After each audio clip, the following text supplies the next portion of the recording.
Hi, this is Janet Fitch, and it is Writing Wednesday. Answering your writing questions here on Facebook Live in a very DIY way. Going to be answering your questions today, and I had one. There was a question last week that I hadn't been able to get to that was about love stories. How do I write a love story that isn't sappy? How do I keep my love story from becoming just an object of over honeyed, I guess, sentimentality? Hi everybody, Sayward and Miranda. Hi Max. Thanks for joining us. And this is, this has always been a problem. Anything that you write about that has been written out about a million times, hi Katie, becomes in danger of the dreaded cliche. It's the most difficult things to write about are, hi Megan, are the, like a beautiful sunset, a beautiful woman, anything that has been written about a lot. You have to kind of fork your way through all of what has been said, not just the junk, but also what great writers have said. You can't just quote Shakespeare. You have to come up with your own way of describing things. Now, what is sentimentality? What is sap? How do we keep this person's love story from becoming sappy? Well, first you pay attention to the basic idea of what drives a narrative, which is conflict. Conflict drives narrative. So if everybody wants the same thing and everybody is in love and it's so groovy, and there's no conflict, you're going to have problems in a love story or any kind of story, but love story as well. Hi, Toby. When we talked about conflict in a dialogue scene, we saw that no interaction between real people is ever free from conflict. Hey, Tony. They even if you are in love with them and they are in love with you and you both want the same thing, you think, you're two very different people. And if anybody's ever tried to help someone who actually wanted to be helped, but you're not doing it right, you want to do what they want you to do, but you're not quite getting what they want. There is conflict, right? Or if you're trying to please someone and you don't quite know who they are, that too is conflict. Also, there's mystery. When we talk about a love story in particular, love is a mystery. People, hey Sarah, great to see you. There's a great writer on right now. Hi. People are mystery to one another.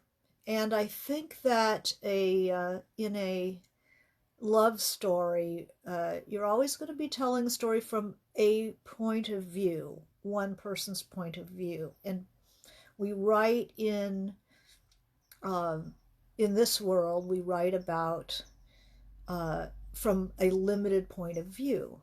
Everybody knows what they know, they see what they see, but we generally don't have the writer pulling back and giving kind of God's eye view. So one thing that keeps a love story fresh is always being very close to that one character's point of view. So they might be crazy about this person, but they don't they're always watching for clues. They're always, the more you desire another person, the more intensely you watch them. You notice things. You notice the smallest things. You notice, the smooth, the down on somebody's, a woman's skin that maybe the average person wouldn't even realize she had a hair on her face, because that would be a negative thing. But if you are in love with that person, you're just obsessed with everything. And I cannot recommend Written on the Body by Jeanette Winterson as a great thing to see how desire looks on the page. Desire is intense, close observation. The more you love someone or something, the closer and more granular the description will be. So that's first. But this woman was talking more about the sappiness of a love story. So, first of all, people are unique. Nobody falls into things easily. A troubled person will not ever have a sappy relationship with someone. There will always be conflict. There will always be these rough edges. A protagonist can be crazy in love with somebody. Oh God, read Palinuro of Mexico by Fernando del Paso, a terrific Mexican writer, and it's extravagant language. The Palinuro is insanely in love with his cousin Estefania. And yet you can see just by the hi Gail, you can just see by the exuberance of his language what kind of person he would be to be in a relationship with. So there are going to be little raw edges either in the beloved or in the protagonist, which will cause, if you think of conflict not as like a punch-up, but as just the pressure in the room, the pressure of one person against another and what one person wants and the other person wants.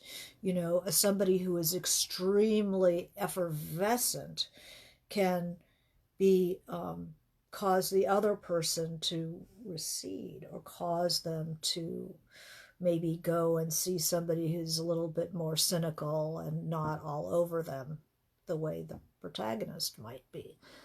So you have to, hi Wendy, you have to, the person, it's like hating. Hating and love are very close, because it's that obsessive observation goes on. But how to keep a love story from being sappy? First, you have to have complete individuals. So the character work that we've talked about, and it's probably the first video that was on here. It's also on my YouTube, the Writing Wednesday, Janet Fitch's Writing Wednesday YouTube page. All of the videos, or most of them, are on there, and I think the characterization one is the first one. Everything comes from character. Hi, Susie. Everything comes from character. So if you have really designed three-dimensional characters, I think I used the three-dimensional character study that was in the Lagos Egri Art of Dramatic Writing book, of which mine is currently in absolute shreds. I mean, it is in pieces. I have to replace it probably.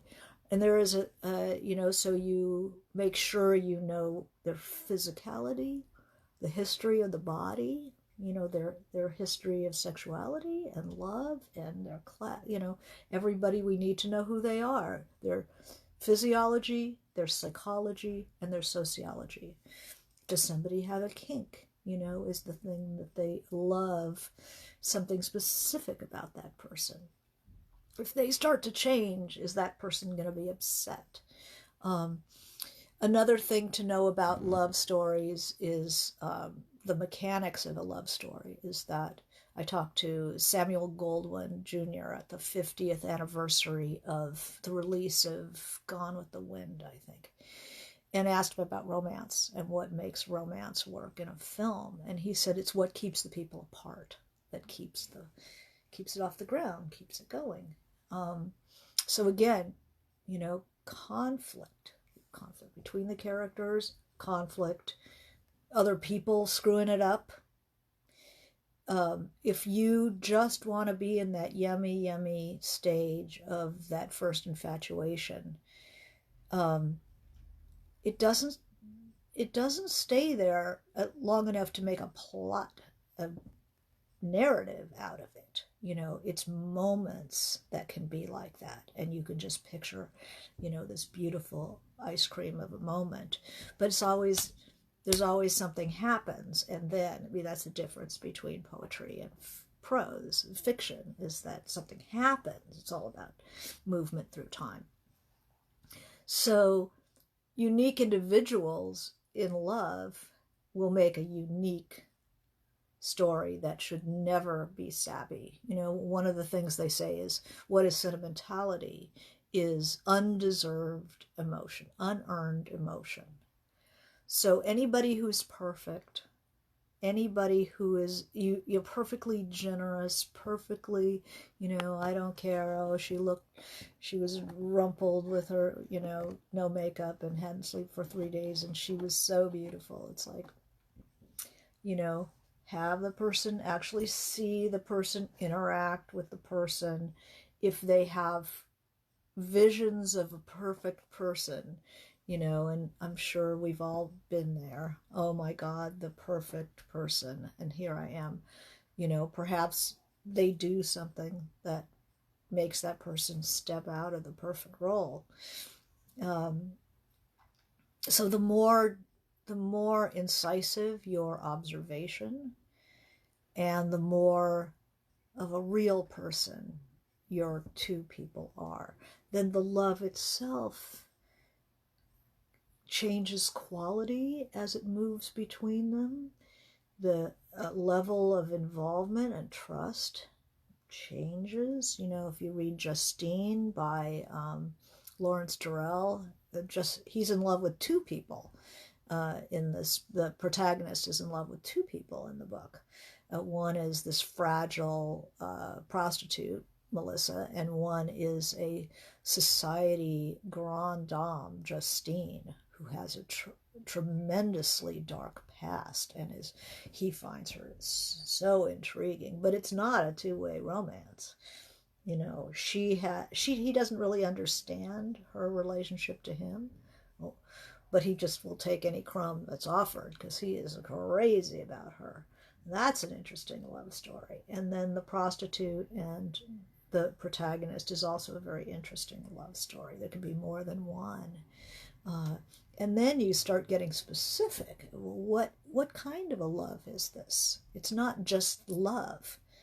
Love between two people is marked by who they are, each one of them, and then what is going on between them. In Written in the Body, which I think is such an amazing book, it's a story about we don't know if the protagonist is a male or female, and it absolutely doesn't matter, although you always keep wondering, which is part of the fun of the book, that the protagonist is in love with a married woman. So in the heat of his or her desire, there's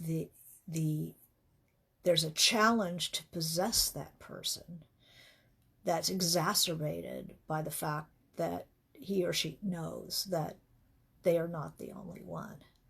So the situation adds the conflict. And so that is something to think about when you're writing a love story. So Sayward's saying, I had to remove some saccharine prose in the novel during the revision. The end was too sweet and didn't fit with the overall tone of the novel. Yeah, it's almost like every writer has their palette. They're almost, like a taste palette. And it gets to the point where you can taste your prose. Are the adjectives really specific, or do they kind of range in the cliched sweetness of the language itself? There are words that you don't want to use. You want to watch out for describing the person physically as the flowing blonde hair and the blue eyes. You have to break through that. Instead of describing, somebody has long flowing blonde hair, which is like, how often do you want to read that? Never, ever. It tells you nothing about the character. It tells you nothing about the observer and the kind of range of metaphors they would use. If somebody is a Midwesterner and they see a field of wheat, under an August sun before harvest, the descriptions support the character, or, they are the descriptions of the character and the metaphors that character would use, the language that they would use. So the descriptions of people, using the light caresses, you can use a lot of sensual terms in describing the way light will fall on your beloved. And even if you're not touching them, the light is touching them in the way that you would like to. Always a good thing. So, anything else that you'd like to know about? You just love what they do. You look at a gesture. Oh, I should just, let's see if I have Palinuro of Mexico, and if I have it easily at hand. No. Sorry. But, the way somebody who is drunk with love will describe the love object is just such excitement about that person. And that is not cloying, because it's not falling back on something easy. Energy is never cloying. True excitement is never cloying. Cloying is where I'm trying to appeal to a replica of something. Oh, I see Palinuro. Okay. There we go.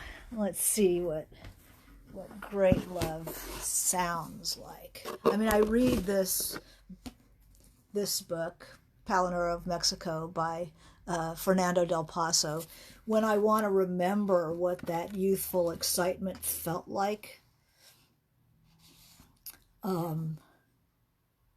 Hence, it would be pointless for me to tell them that Estefania's legs were longer than Rita Hayworth's, and that her lips were more sensual than Sophia Loren's, or even that my cousin, no longer in the hospital where she was so radiant and neat, so extraordinary and yet classic, but Estefania in slippers in the kitchen, severing the interstices of a ham and surrounded by dirty dishes, devastated plums, and pheasant peels, was more beautiful than Greta Garbo and Camille, or Marlene Dietrich in The Blue Angel. First, because Estefania hated such comparisons, which she knew to be a betrayal of herself, in that she always sought to be the owner of her body, including her arms, her hair, the apogee between her legs, and other grey splendors, although, or perhaps, not precisely because, like any other human being, she knew she was insignificant and limited, and that, when all was said and done, all her hair would barely suffice to make a wig for Marilyn Monroe, and her pubes a blonde mustache for Emiliano Zapata.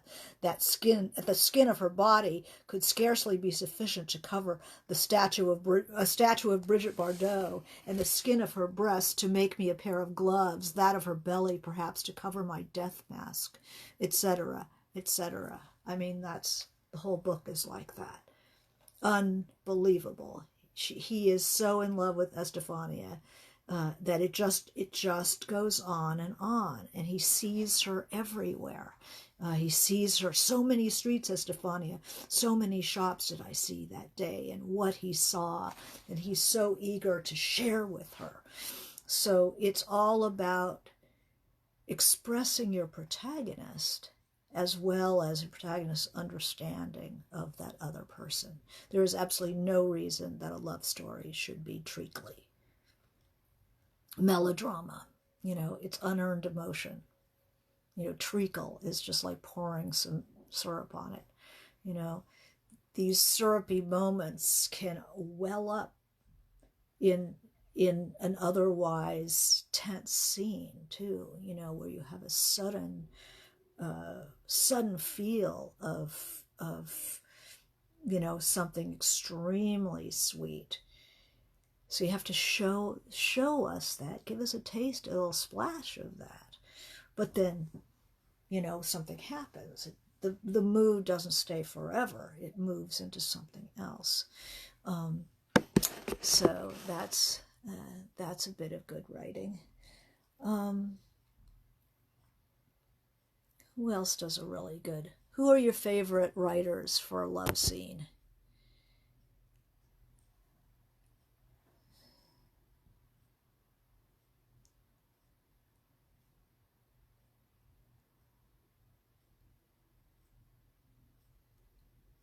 Struggle to summarize. Okay, Megan, I struggle to summarize the happy parts of a relationship to get to the next conflict. I can do individual scenes of tenderness, but I don't want to say they were a happy couple for, let's see if I can get the rest of that quote. You summarize it by either being go into the extreme detail. Think about how it's all about the protagonist. That's why, you do these super detailed character studies. What is it, rather than trying to, saying it's always I was so happy in the moment, or, I was so, it only was later that I realized how happy I was, that I would never love her as much as I did at that moment. Because we were just eating tuna sandwiches. It never occurred to me that this would be the best. It is individual scenes of tenderness. It's not a scene of tenderness. Scenes have rises and, there'll be moments of intense sweetness. But other things are going on as well. You're eating a sandwich, you're drinking wine, you're lying in bed sharing a cigarette, and you're just, maybe the protagonist is just humming with,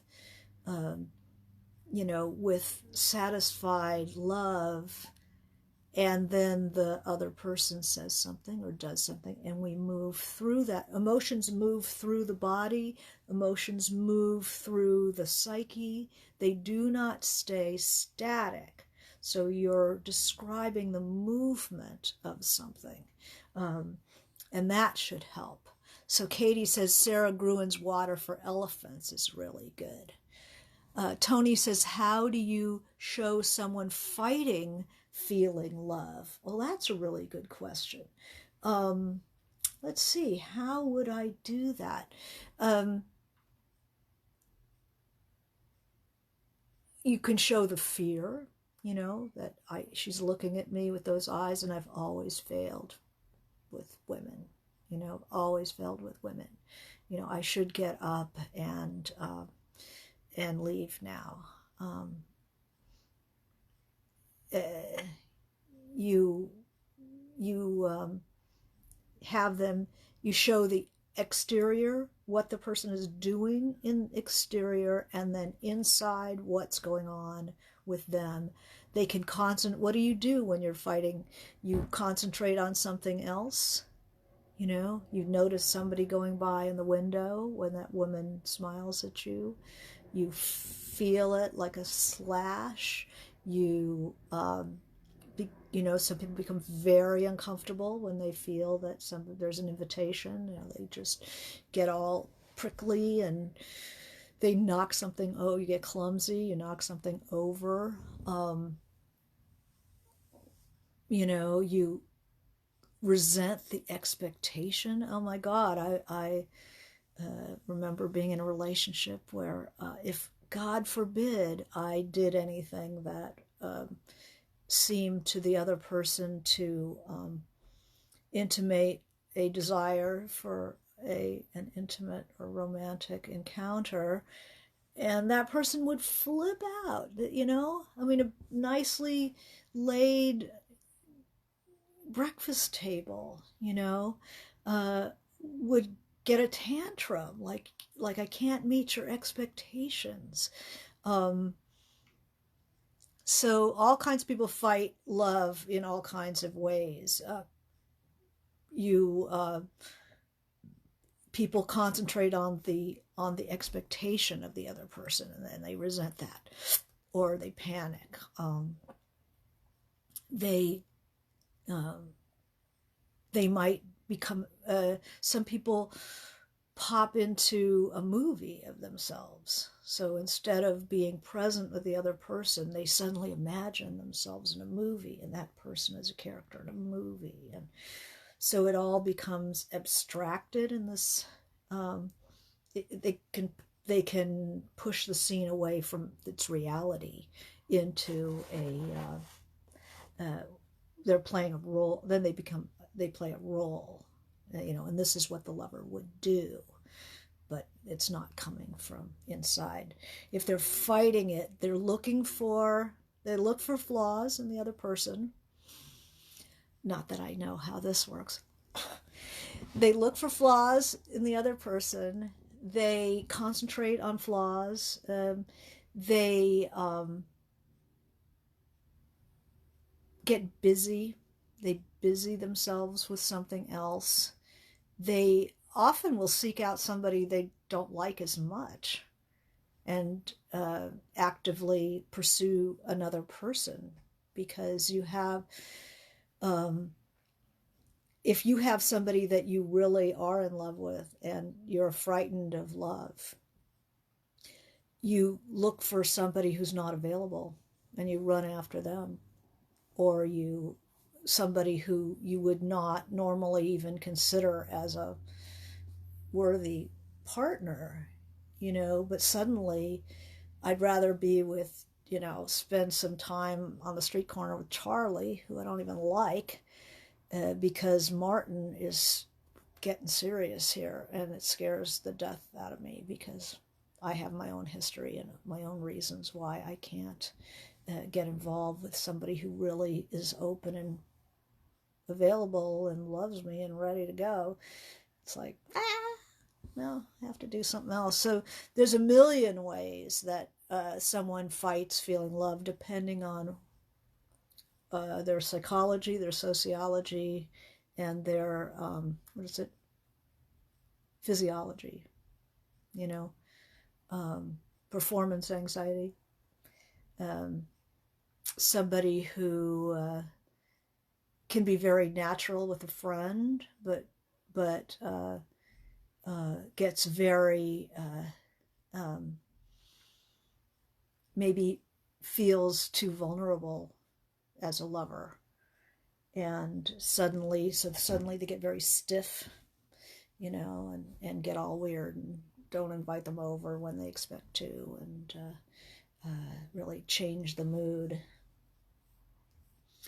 So let's see, what else is a good to summarize the happy parts. It just is having movement. This is back to Megan's question. I struggle to summarize the happy parts of the relationship to get to the next conflict. I don't know a good way to say they were happy for a couple of months before tearing them apart again. You need to give the reader that. What do good times feel like? There's a fantastic book that I read recently called The May Trees by Annie Dillard, who is one of our greatest writers and our greatest writing mentors. Definitely being reading her nonfiction, but her novel The May Trees has a relationship that's like a lifelong marriage, and they're falling in love. And it's two very quiet people, and what they're falling in love look like. No sentiment at all. But it's like what the guy, I believe the point of view shifts around in that book, but it's like what he sees in this tall, quiet woman is just beautiful. And they can go to the beach and eat sandwiches out of wax paper, and what he sees in her, how he feels. And he'll, leave and walk around and come back and show her something. What do people do? But you don't want too much of a static emotion. So you'd shorten a scene like that. Or describe all summer they went to the beach. And one time they blah, blah, blah, blah. So Yale is I'll get your name right. Yael says culture, even demographics affect it. Absolutely. In some cultures you can't talk to somebody you're attracted to. You can just talk to their sisters. You can talk to your aunties. Talk to her. Tell her. Find out what she's like. And Gail was saying there's some great love and sex scenes in The Revolution of Marina M. and Chimes of Lost Cathedral. Yeah, and this is each relationship, the sex. Hey, Zunaid, this is the sex and love is so different in each relationship. So, my character Marina has the guy that she is super into, who is sort of a playboy and takes her with a little degree of condescension. And so she's crazy about him, but she also wants to be respected by him. So there's always like that tussle between them. Another relationship she has with a man she marries, she respects him, but he's got this wounded little boy inside of him. He can be very theatrical, which she doesn't like about it. She likes it about him when he's effusive, but sometimes he's playing to the crowd, and she can tell when he's doing that. So the love scenes are not divorced from the relationship itself. It will always express who these people are.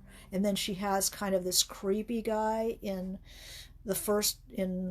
Marina M, this crime boss who is an extremely dangerous individual, but she's attracted to him until she gets closer to him, and their relationship keeps changing because he's somebody who sees her in a way that the other people can't see her, but he's also pretty crazy. And then in Chimes of Lost Cathedral, he is really crazy.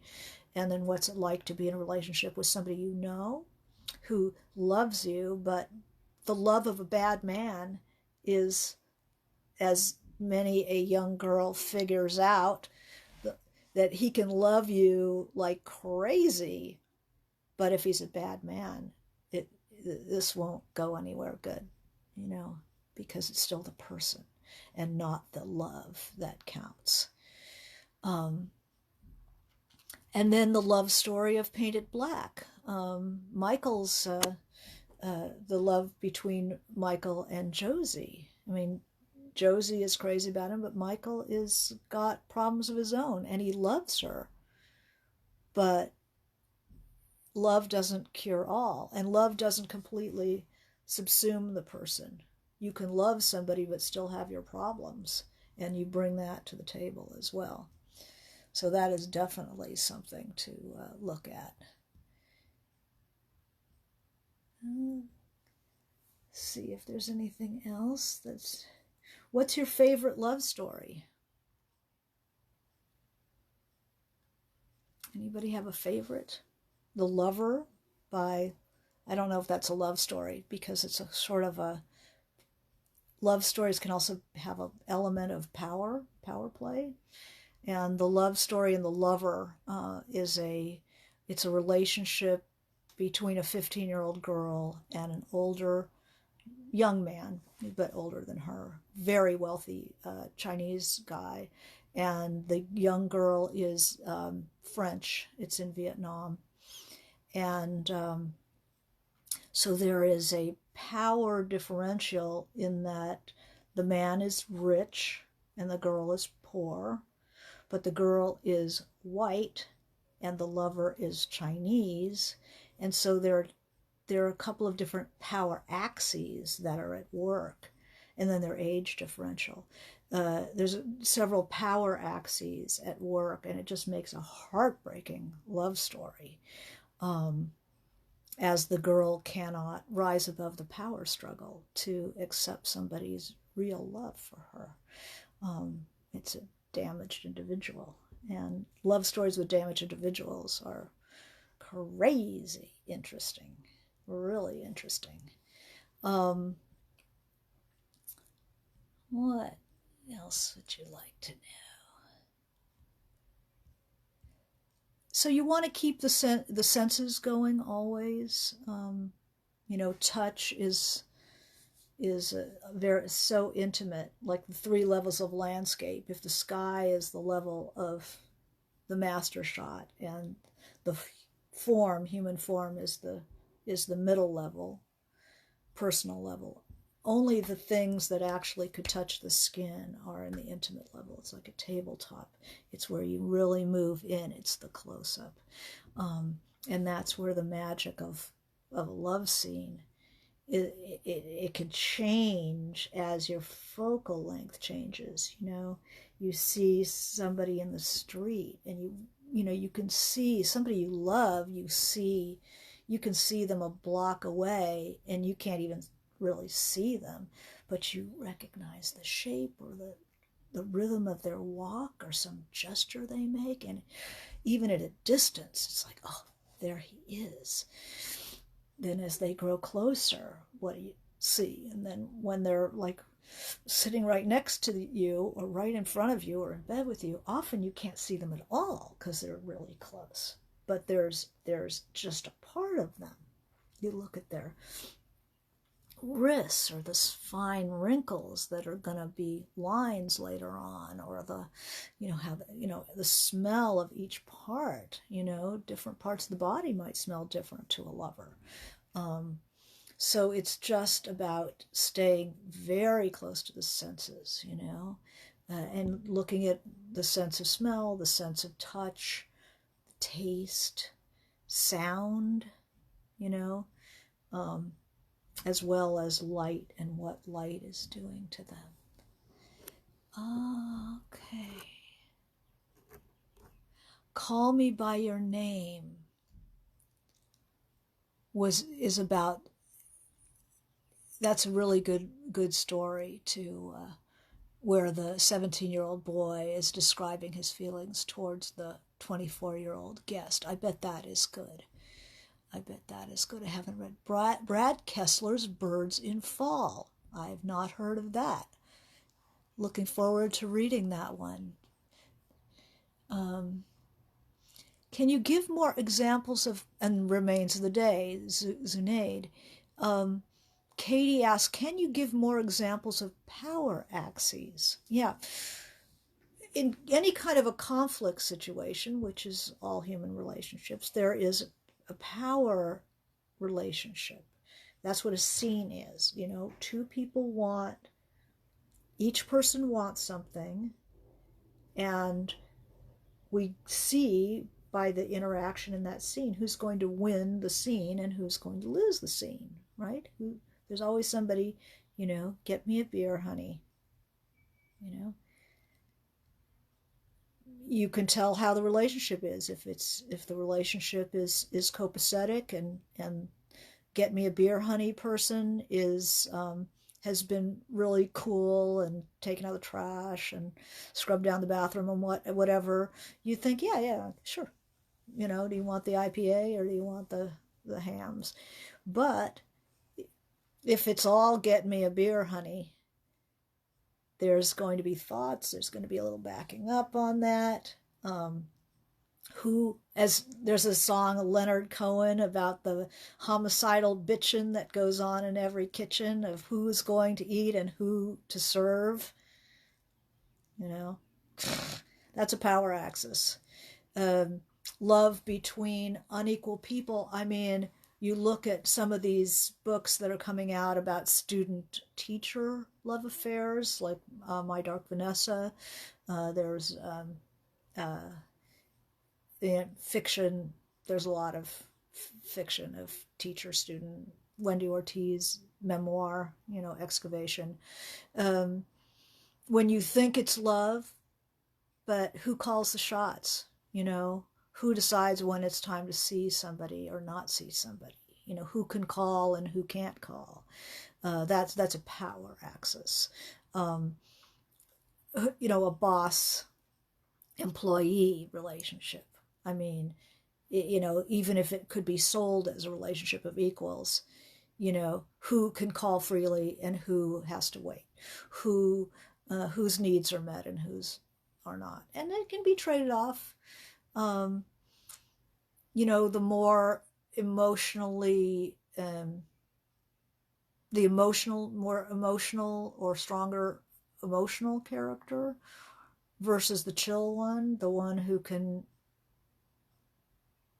back off. One person can back off and maybe another person can't. Love can be expressed through other activities, said Zunaid, and not direct romance. When you're attracted to someone but can't be with them, oh yeah, what keeps people apart is that is the best. But there's also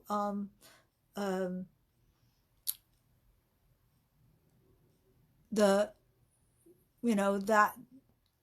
but also things change over time. Sometimes people are not in a good mood, and that's just killing to the person, the person who loves the most, that the other person can pull back at all, is just devastating. And then how does that affect the next encounter? Do people retaliate?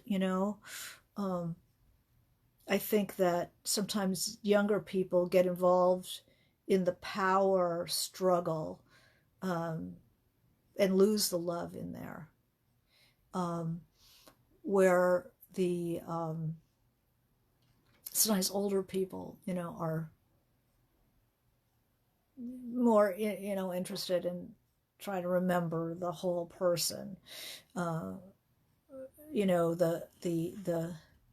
usually people who are in the welter of it, sometimes married people, forget the love gets submerged in favor of, get me this and do this and, why don't you, and all that kind of stuff.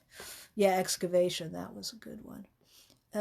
Nora Ephron in the movie world once said, when a woman loves a man or vice versa, elements of themselves and people or circumstances outside work to keep them apart. And that's what a love story is. It's about these elements that keep people apart. But you have something like Palinura of Mexico, where there's just this overflowing of energy and emotion, and nothing is really keeping them apart, but they are separate individuals. And Palinuro can never be one with his cousin. He can never crawl under her skin and just live there. So the separation itself is very, very difficult. And the husband, the nanny, like in Palm Latitudes, yeah, Palm Latitudes was good. There's a lot of really crazy love in Kate Braverman. Tall Tales from the Mekong Delta, that's like an obsessive love. That's the love of bad man. It's just going to go to hell, because that's who they are.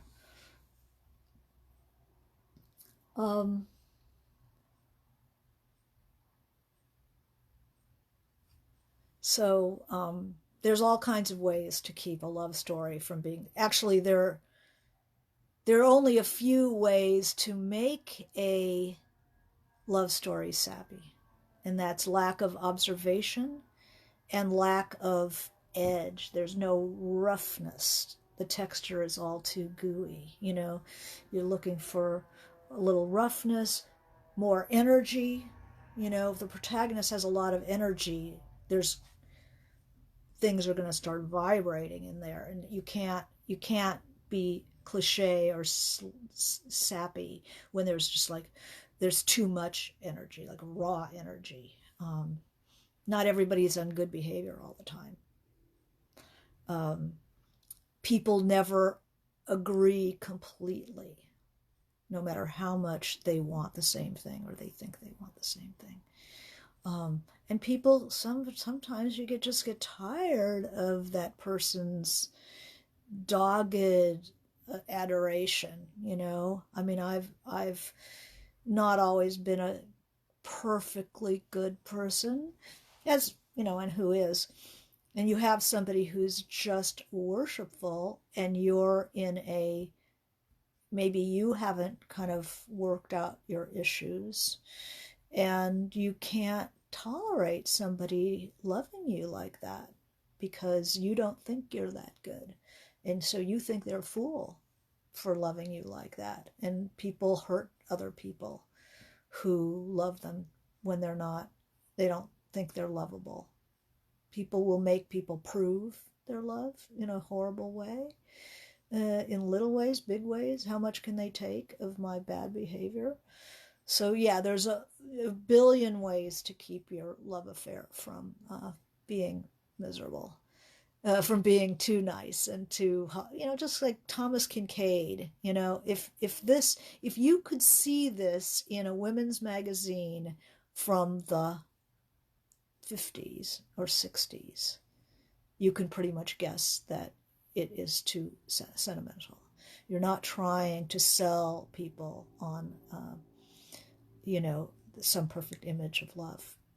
The more unique it can be between those two people, you're going to avoid the whole problem.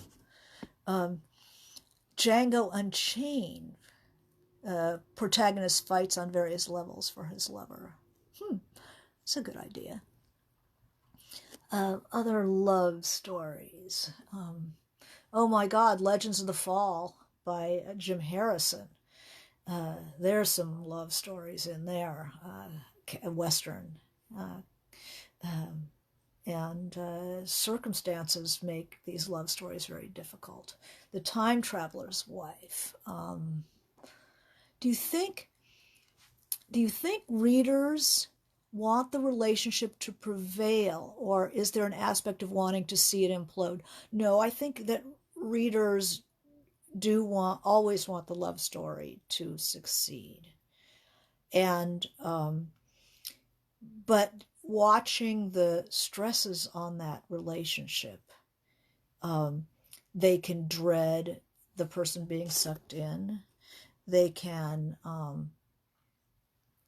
when a bad man, see, that's this thing, when a bad man goes, oh, I love you to death, I'll never hurt you, blah blah blah, then it's the suspense, because we are raised to believe that love will change us, but experience teaches us that love is just an expression of that person. So if that person is selling this person a bill of goods, like, because they don't know, they feel that they will change for that person.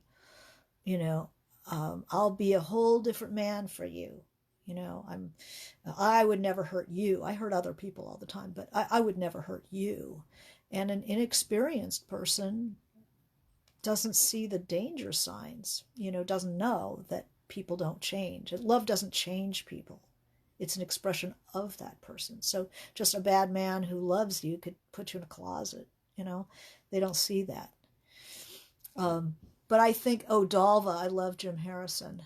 Do you think they want an aspect of wanting the love to implode? I don't think we ever want to see love implode, but it's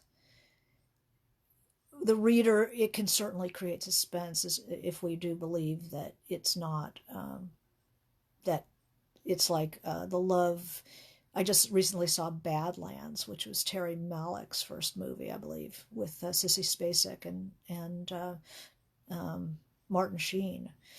And there was no question that that guy loved that girl, but he was not a balanced human being. And so we're terrified. But whether it implodes or not, she's still going to be in danger. She's safer if they're in love.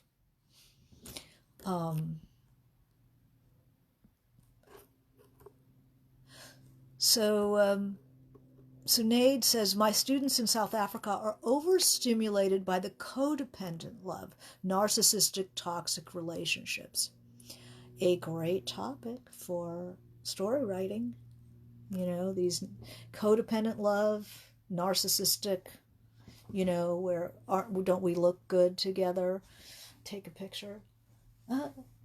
You know, but what's really goes on between people is not how things look. And that's a super interesting dichotomy of when we start getting into dysfunctional love. We were just talking about good love affairs, which have their own pressures, their own reasons that the people, you know, that drive the people apart. When you start getting into bad love, then that gets crazy, because it's probably the most urgent of all emotions is to be loved by the person you love. And then when that gets dysfunctional, it's dangerous. It can, you know, it can harm us both psychologically and physically.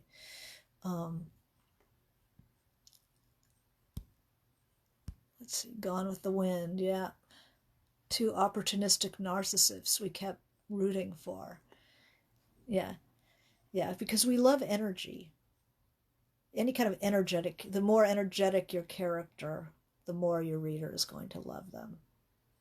They can be wrong, they can be dangerous, they can be all kinds of things, but if they're active, energetic, willful people, we want to watch them and see what they do. Super interesting.